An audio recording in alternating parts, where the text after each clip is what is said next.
Samuel kani a ding di puanta channel nei tu kani ding di puanta channel a kalo lom chewa he channel a hian internet lama thilpoi mole thatak tak kalo upload thin dona ka channel hi ila subscribe lo ani chuan khongain subscribe button kha milo me sakve ula apya icon bela khan all kha min han click sakje bok ula kalom le ang ka upload a piangin in lo mu thei don ani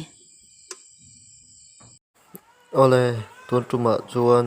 kan Facebook account na lut ruan omem lutan omla hriat thei dan le logout chak dan ho soi don ni Facebook like ka manga Facebook account lut la kita khianin lut la settings sa lut don ni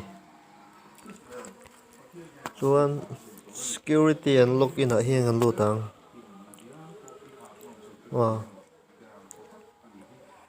hi keima phone ania Realme C2 hnuai me hi device thana tanga luhna lutan om ti na ni chu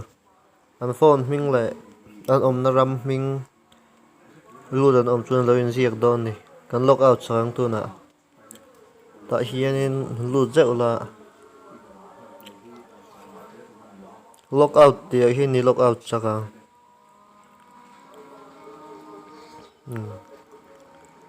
ti zom khan ni